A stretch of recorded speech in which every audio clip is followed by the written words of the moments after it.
ಪ್ರಶ್ನೆ ಹುಟ್ಟೋದು ಏನಂತಂದ್ರೆ ಈ ಅವರಾಗೋರೆ ಮಾಡ್ಕೊಂಡಿರೋದು ಸ್ವಯಂಕೃತ ಅಪರಾಧಗಳು ಯಾವುದು ಕಾಂಗ್ರೆಸ್ ಒಳಗಿರತಕ್ಕಂಥ ಒಳಗಲಾಟೆಗಳು ಒಳಗುದ್ದುಗಳಿದೆಯಲ್ಲ ಮೂಗೇಟ್ಗಳು ಅವ್ರು ಮಾಡ್ಕೊಂಡಿರ್ತಕ್ಕಂಥದ್ದಕ್ಕೋಸ್ಕರನೇ ಇವೆಲ್ಲ ಈ ಸಫರಿಂಗು.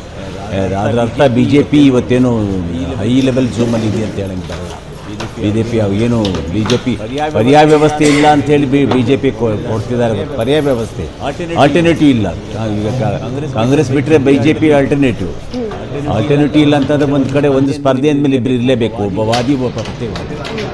ಅದರಿಂದ ಆ ರಿಸಲ್ಟು ನಾಳೆ ಕರ್ನಾಟಕ ರಾಜ್ಯದ ದಿಕ್ಸೂಚಿ ಅಲ್ಲ. ನಾವು ಕೇಳೋದೇನಂತಾರೆ, ಇವತ್ತು ನಾವು ಏನು ಪ್ರಯೋಗ ನಡೀತಿದೆ ಏನು ರಾಷ್ಟ್ರ ರಾಜಕಾರಣದಲ್ಲಿ ಮತ್ತು ರಾಜಕಾರಣದಲ್ಲಿ ಇನ್ನೂ ಸ್ವಲ್ಪ ಎಫೆಕ್ಟ್ ಆಗಬೇಕಾಯ್ತು. ನನ್ನ ಪ್ರಕಾರ ಭಾರತೀಯ ಜನತಾ ಪಾರ್ಟಿ ಇನ್ನೂ ಎಫೆಕ್ಟ್ ಆಗಿದೆ. ಇನ್ನೂ ಇಶ್ಯೂಸ್ಗಳು ತೊಗೋಬೋದಾಯ್ತು.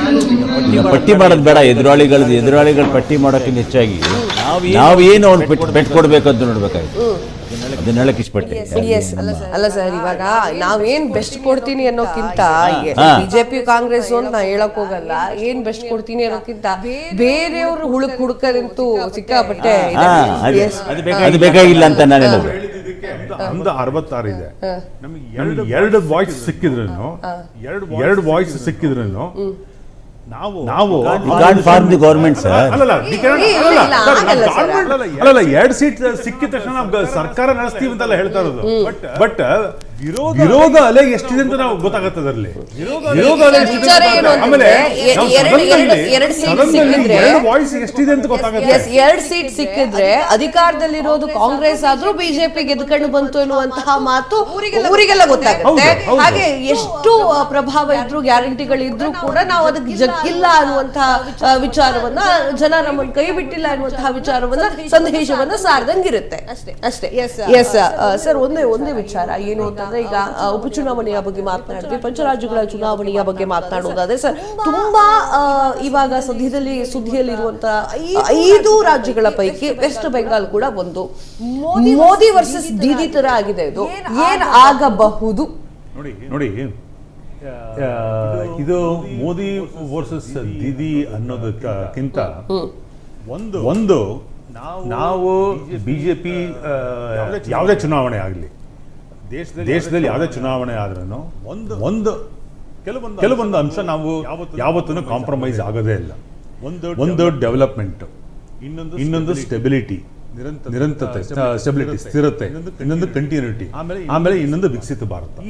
ಇದರಲ್ಲಿ ನಾವು ಯಾವತ್ತೂ ಕಾಂಪ್ರಮೈಸ್ ಆಗೋ ಚಾನ್ಸೇ ಇಲ್ಲ. ಆಮೇಲೆ ದೇಶದ ಜನ ಮೊದಲು, ದೇಶ ಮೊದಲು, ಈ ಒಂದು 5-6 ನಮ್ದು ಅಂಶ ಇಟ್ಕೊಂಡಿದೀವಲ್ಲ, ಅದು ನಾವು ಯಾವತ್ತೂ ಕಾಂಪ್ರಮೈಸ್ ಆಗಕ್ಕೆ ಸಾಧ್ಯನೇ ಇಲ್ಲ. ಬೆಂಗಾಲಲ್ಲಿ ಹೇಳಿರೋದನ್ನು ಅಷ್ಟೇ. ನಾವು ಭರವಸೆ, ವಿಕಸಿತ ಅಭಿವೃದ್ಧಿ, ವಿಕಾಸ್ ಹೋಬೆ, ಆಮೇಲೆ ವಿಕಸಿತ ಬೆಂಗಾಲ್, ಇದಿಷ್ಟೇ ಹೇಳ್ತಾ ಇರೋದು. ಬಟ್ ಅದೇನೆ ನೀವು ಬೆಂಗಾಲಲ್ಲಿ ಕಳೆದ 15 ವರ್ಷದಿಂದ ಪೊಲಿಟಿಕಲ್ ಕಿಲ್ಲಿಂಗ್ಸ್, ರಾಜಕೀಯ ಸಾವಳಿ ಎಷ್ಟಾಗಿದೆ ಗೊತ್ತಾ? TMC ಅವ್ರದ್ದು ಗೂಂಡಾಗರಿಯಿಂದ 400ಕ್ಕೂ ಹೆಚ್ಚು ಸಾವಾಗಿದೆ. ಹೋದ ವರ್ಷ 2021 ಎಲೆಕ್ಷನ್ ಅಲ್ಲಿ, ಆಮೇಲೆ ಇದರದ್ದು ಎಲೆಕ್ಷನ್, ಲೋಕಸಭಾ ಎಲೆಕ್ಷನ್ ಟೈಮ್ ಅಲ್ಲಿ ಎಷ್ಟು ಸಾವು ಮೇಡಮ್? 73, 52, 60, 45, 43, ಲೆಕ್ಕನೇ ಇಲ್ಲ. ಇದು ಹೋಗ್ತಾ, ಅದೆಂತ ಒಂಥರ ಸ್ಪೀಡೋಮೀಟರ್ ತರ ಹೋಗ್ತಾನೆ ಇರುತ್ತೆ ಇದು. ಸೊ ನೀವು ಅದೇನೆ ಈ ಸರಿ 2026 ನೋಡಿ, 2026ರಲ್ಲಿ ಒಂದೇ ಒಂದು ಗೆಲ್ಲುವಂತಹ ಭವಿಷ್ಯ ಆಲ್ರೆಡಿ ಗೊತ್ತಾಗ್ಬಿಟ್ಟಿದೆ ನಿಮಗೆ. ನೋಡಿ, ನಾವು ಯಾಕೆಂದ್ರೆ ಇವತ್ತು ನಾವು ವಿಕಾಸ್ ಹೋಬೆ ಅಂತ ಹೇಳ್ತಾ ಇರೋದು, ವಿಕಾಸ್ ಬೆಂಗಾಲ್ ಅಂತ ಹೇಳ್ತಾ ಇರೋದು, ಆ ಒಂದು ಜನಗಳಿಗೆ ಭರವಸೆ ಬಂದಿದೆ. 15 ವರ್ಷದಿಂದ ಗೂಂಡಾಗರ್ದಿ, 15 ವರ್ಷದಿಂದ ತೋಲಾಬಾಜಿ, ಎಕ್ಸ್ಟಾರ್ಷನ್, ಆಮೇಲೆ ಏನು ಅಂತಂದ್ರೆ rape, law and order situation. ಅಲ್ಲಿರೋ ಜನಗಳು ಎಸ್ಪೆಷಲಿ ಮಹಿಳೆಯರು ಬೇರೆ ರಾಜ್ಯಗಳು ಯಾವ ತರ ಅಭಿವೃದ್ಧಿ ಆಗ್ತಾ ಇದೆ, ಆಮೇಲೆ ನಮ್ಮ ರಾಜ್ಯ ಯಾವ ತರ ಅಭಿವೃದ್ಧಿ ಆಗ್ತಾ ಇದೆ, ಕೆಲಸ ಇಲ್ಲ ಅಲ್ಲಿ, ಅದನ್ನೆಲ್ಲ ನೋಡ್ತಾ ಇರ್ತಾರೆ. ಈ ಒಂದು ನಮ್ಮ ಮೋದಿ ಅವರು ಆಮೇಲೆ ಅಮಿತ್ ಶಾ ಅವರು ಬಂದಾದ್ಮೇಲೆ ಕಾಲಿಟ್ಟಾದ್ಮೇಲೆ ಎಲ್ಲ ಬಿಜೆಪಿಗೆ ಒಂದು ಭರವಸೆ ತಂದು ಕೊಟ್ಟಿದ್ದಾರೆ, ಜನಗಳಿಗೆ ಒಂದು ಭರವಸೆ ತಂದು ಕೊಟ್ಟಿದ್ದಾರೆ, ಒಂದು ದೃಢತೆ ತಂದು ಕೊಟ್ಟಿದ್ದಾರೆ, ಒಂದು ವಿಕಾಸ್ ಹೋಬೆ ಆಗತ್ತೆ ಅಂತ ಹೇಳಿದ್ದಾರೆ. ಕೆಲಸಗಳು ಬರ್ತವೆ. ಇವತ್ತಿನ ದಿವಸ ನೀವು ವೆಸ್ಟ್ ಬೆಂಗಾಲ್ ನೋಡ್ತಿದ್ರೆ 15 ವರ್ಷದಲ್ಲಿ ಅದು ಎಷ್ಟು ಇಂಡಸ್ಟ್ರಿಗಳು ಹೊರಟೋಗಿದ್ದಾರೆ. ತಮಿಳ್ನಾಡು ವಿಚಾರಕ್ಕೆ ಬರೋದಾದ್ರೆ ನೋಡಿ, ತಮಿಳ್ನಾಡು ವಿಚಾರಕ್ಕೆ ಬಂದುವಾಗ ಯಾವುದೇ ಇದರಲ್ಲಿ ಡೆಮೋಕ್ರಸಿಲಿ ಹೊಸ ಪ್ಲೇಯರ್ ಬರಲೇಬೇಕು. That is the beauty of democracy. ಆಯ್ತಾ? That is the beauty of democracy. ಅದ್ರ ಜೊತೆಗೆ ಟಿವಿಕೆ ಬಂದಿದ್ದಾರೆ, ಬಿಜೆಪಿ ಇದೆ, DMK ಇದೆ, AIADMK ಇದೆ, NDA. ಸೊ ಇದರಲ್ಲಿ ಇವತ್ತಿನ ಅಭಿವೃದ್ಧಿ ಇದರದ ಪ್ರಕಾರ ನೋಡ್ಕೊಂಡ್ರೆ ಟಿವಿಗೆ ತುಂಬಾ ವೋಟ್ಗಳನ್ನು ಹೊಡ್ಕೊಂಡು ಹೋಗೋ ಸಾಧ್ಯತೆಗಳು ಜಾಸ್ತಿ. ಅದು ಇನ್ನು ಇನಿಷಿಯಲ್ ಇದರದ್ದು. ಯಾಕಂದ್ರೆ ಟಿವಿಕೆ ಅನ್ನೋದಕ್ಕಿಂತ ವಿಜಯ್ಗೆ ಫಾಲೋವರ್ಸ್ ಇದ್ದಾರೆ. ಅದನ್ನ ಆಸ್ ಎ ಫಿಲಮ್ ಆಕ್ಟರ್ ಅವ್ರಿಗೆ ಒಂದು ಫಾಲೋಯರ್ಸ್, ಆ ಫಾಲೋಯರ್ಸು ಅದು ವೋಟ್ ಕನ್ವರ್ಟ್ ಸೀಟ್ ಕನ್ವರ್ಟ್ ಆಗುತ್ತಾ, ವೋಟ್ ಶೇರ್ ಬರುತ್ತಾ ಅನ್ನೋದು ನೋಡ್ಬೇಕಾಗುತ್ತೆ.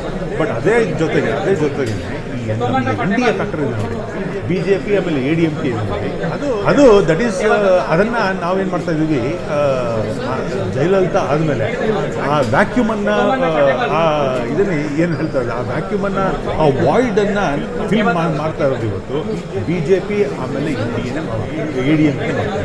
ಸೊ ಅದರಿಂದ ನಾವು ಒಂದು ಜನರು ನೋಡಿದ್ದಾರೆ DMKಯಲ್ಲಿ ಕಳೆದ 5 ವರ್ಷದಿಂದ ಯಾವ ತರ ಆಡಳಿತ ಮಾಡ್ಕೊಂಡು ಬರ್ತಾರೆ, ಎಷ್ಟು ಡೆಟ್ ಆಗಿದೆ, ಎಷ್ಟು ಇಂಡಸ್ಟ್ರಿಗಳು ಬೇರೆ ರಾಜ್ಯಗಳು, ಇದೆಲ್ಲ ನೋಡಿಕೊಂಡು ಒಂದು ಫ್ಯಾಕ್ಟರ್ ಕಶ್ಯಪ್ ಅವರು ಹೇಳಿದಂತೂ ಒಂದು ನಾನು ಒಪ್ಪಬೇಕು. ಏನು ಈ ಪಂಚ ರಾಜ್ಯಗಳಲ್ಲಿ ಒಂದೊಂದು ಫ್ಯಾಕ್ಟರ್ ಏನಂತಂದ್ರೆ ಮಹಿಳೆಯರದೇ ಮಹಿಳೆಯರದೇ ಅವ್ರ ವುಮೆನ್ ಫ್ಯಾಕ್ಟರ್ ಜಾಸ್ತಿ ಆಗುತ್ತೆ. ಒಂದು ವಿಪರ್ಯಾಸ, ಒಂದೇ ಸೆಕೆಂಡ್, ಒಂದು ವಿಪರ್ಯಾಸ ಈ ಸರಿ ಸದನದಲ್ಲಿ ಪಾರ್ಲಿಮೆಂಟಲ್ಲಿ ಕಾಂಗ್ರೆಸ್ ಪ್ರತಿಪಕ್ಷಗಳು ಸೇರ್ಕೊಂಡು 33% ಆ ಬಿಲ್ಲನ್ನು ಸೋಲ್ಸಿದ್ದಾರಲ್ಲ, that is one of the darkest day of parliament. ಈಗ ಒಂದು ಬ್ರೇಕಿಂಗ್ ನ್ಯೂಸ್ ಬರ್ತಾ ಇದೆ. ಈಗ ಆಲ್ರೆಡಿ ಎಲೆಕ್ಷನ್ ರಿಸಲ್ಟ್ ಬರ್ತಾ ಇರುವಂತದ್ದು ಈಗ ನೀವು ಸ್ಕ್ರೀನ್ ಮೇಲೆ ನೋಡ್ತಾ ಇದ್ದೀರಾ. ಅಸ್ಸಾಂನಲ್ಲಿ ಬಿಜೆಪಿ 54, ಕಾಂಗ್ರೆಸ್ 9, ಹಾಗೆ ತಮಿಳುನಾಡಿನಲ್ಲಿ DMK 47 ಸೀಟ್, ಹಾಗೆ ADMK 13 ಸೀಟ್. ದಾವಣಗೆರೆಯಲ್ಲಿ ಕೈ ಅಭ್ಯರ್ಥಿ ಸಮರ್ಥ್ಗೆ ಮುನ್ನಡೆ. ದಾವಣಗೆರೆಯಲ್ಲಿ ಕೈ ಅಭ್ಯರ್ಥಿ ಸಮರ್ಥ್ಗೆ ಮುನ್ನಡೆ. ವೀಕ್ಷಕರೇ, ಉಪಚುನಾವಣೆಯ ರಿಸಲ್ಟ್ ಇನ್ನೇನು ಕೆಲವೇ ಕ್ಷಣಗಳಲ್ಲಿ ಅನೌನ್ಸ್ ಆಗುತ್ತೆ. ದಾವಣಗೆರೆಯಲ್ಲಿ ಅಭ್ಯರ್ಥಿಯಾಗಿರುವಂತಹ ಸಮರ್ಥ್ ಈಗ ಮುನ್ನಡೆಯಲ್ಲಿ ಹೋಗ್ತಾ ಇರುವಂತದ್ದು, ಸಾಗ್ತಾ ಇರುವಂತದ್ದು. ಇನ್ನು ಶ್ರೀನಿವಾಸ್ ದಾಸಕರಿಯಪ್ಪ ಅವರು ಹಿನ್ನಡೆಯಲ್ಲಿ ಇದ್ದಾರೆ. ದಾವಣಗೆರೆಯಲ್ಲಿ ಎಲೆಕ್ಷನ್ ರಿಸಲ್ಟ್ ಇನ್ನೇನು ಕೆಲವೇ ಕ್ಷಣಗಳಲ್ಲಿ ಅನೌನ್ಸ್ ಆಗುತ್ತೆ. ದಾವಣಗೆರೆಯಲ್ಲಿ ಕೈ ಅಭ್ಯರ್ಥಿ ಸಮರ್ಥ್ಗೆ ಮುನ್ನಡೆ ಸಿಗ್ತಾ ಅಧಿಕಾರದಲ್ಲಿರುವಂತಹ ಕಾಂಗ್ರೆಸ್ ತನ್ನ ಗ್ಯಾರಂಟಿಗಳಿಂದ ಉಪಚುನಾವಣೆಯನ್ನು ಕೂಡ ಗೆಲ್ಲುವಂತಹ ನಿರೀಕ್ಷೆ ಇದೆ. ದಾವಣಗೆರೆಯಲ್ಲಿ ಕೈ ಅಭ್ಯರ್ಥಿ ಸಮರ್ಥ್ಗೆ ಮುನ್ನಡೆ ಸಿಗ್ತಾ ಇದೆ. ನಾನಾಗ್ಲೇ ಮಾತನಾಡ್ತಾ ಇದ್ದೆ, ತಮಿಳುನಾಡು DMK 47 ಸೀಟನ್ನ ಈಗಾಗಲೇ ಪಡೆದುಕೊಳ್ಳುವಂತಹ ಹೆಜ್ಜೆಯನ್ನು ಇಡ್ತಾ ಇದೆ. AIADMK 13, TVK 3 ಈ ರೀತಿಯಾಗಿ ಹೋಗ್ತಾ ಇರುವಂತದ್ದು. ಪಶ್ಚಿಮ ಬಂಗಾಳದ ವಿಚಾರಕ್ಕೆ ಬರುವುದಾದರೆ TMC 90, BJP 91, ಅದರ್ 1. ದಾವಣಗೆರೆಯಲ್ಲಿ ಕೈ ಅಭ್ಯರ್ಥಿ ಸಮರ್ಥ್ಗೆ ಮುನ್ನಡೆ ನೋಡ್ತಾ ಇರಬಹುದು. ರಾಜಕೀಯದ ಒಂದು ಕೆಸರೆಚಾಟದ ನಡುವೆಯೂ ಕೂಡ ದಾವಣಗೆರೆಯಲ್ಲಿ ಕೈ ಅಭ್ಯರ್ಥಿ ಸಮರ್ಥ ಮುನ್ನಡೆಯನ್ನ ಸಾಧಿಸಿದ್ದ. ಚುನಾವಣೆಯ ಸಂದರ್ಭದಲ್ಲಿ ಒಂದಷ್ಟು ಮಾತುಗಳು ಕೇಳಿ ಬಂದಿತ್ತು. ಏನು ಅಂತಂದ್ರೆ ಸರಿಯಾದ ರೀತಿಯಲ್ಲಿ ಮುಸಲ್ಮಾನ ನಾಯಕರನ್ನ ಕನ್ಸಿಡರ್ ಮಾಡಲಿಲ್ಲ. ಆ ಒಂದು ಕಾರಣಕ್ಕಾಗಿ ಮುಸಲ್ಮಾನ ನಾಯಕರು ಸರಿಯಾದ ವೋಟ್ಗಳನ್ನ ಕಾಂಗ್ರೆಸ್ಗೆ ಹಾಕಿಲ್ಲ, ಸುಮ್ಮನೆ ವೇಸ್ಟ್ ಆಯ್ತು, ಅದು ಮುನಿಸುಗಳು ಜಾಸ್ತಿ ಆಗಿತ್ತು ಅನ್ನುವಂತಹ ವಿಚಾರಗಳು ಕೇಳಿರುವಂತಹ ಅದರ ಜೊತೆಗೆ ಈಗ ರಿಸಲ್ಟ್ ನೋಡಿ ಏನಾಗುತ್ತೆ ಅಂತ ಹೇಳಿ ಎದೆ ಉಬ್ಬಿಸ್ಕೊಂಡು ನಿಂತ್ಕೊಂಡಿರುವಂತಹ ಕಾಂಗ್ರೆಸ್ ಈಗ ಮುನ್ನಡೆಯತ್ತ ಸಾಗ್ತಾ ಇರುವಂತದ್ದು. ಬಿಜೆಪಿಗೆ ಪ್ಲಸ್ ಆಗ್ತಾ ಇದ್ದು ಕಾಂಗ್ರೆಸ್ ನಲ್ಲಿರುವಂತಹ ಕೆಸರೆರ ಚಾಟ, ಬೀದಿ ರಂಪಾಟ. ಹಾಗೆ ಇನ್ನೂ ಕ್ಲಿಯರ್ ಕಟ್ ಆಗಿ ಹೇಳಬೇಕು ಅಂತಂದ್ರೆ ಎಲ್ಲರೂ ಕೂಡ ಯಾರು ಮುಖ್ಯಮಂತ್ರಿ ಆಗಬೇಕು ಅನ್ನುವಂತ ತಲೆ ಬಿಸಿಲಿದ್ದಾರೆ ಹೊರತು ಉಪಚುನಾವಣೆಯ ಬಗ್ಗೆ ಯಾರು ಕೂಡ ಕಣ್ಣನ್ನ ಹಾಕ್ಲಿಲ್ಲ ಅಂತ ಹೇಳಿ ಬಿಜೆಪಿಯವರು ಅಂದ್ಕೊಂಡಿತ್ತು. ಆದ್ರೆ ಇದೆಲ್ಲವೂ ಕೂಡ ಸುಳ್ಳಾಗುವಂತಹ ಕ್ಷಣಗಳೀಗ ಬಾಕಿ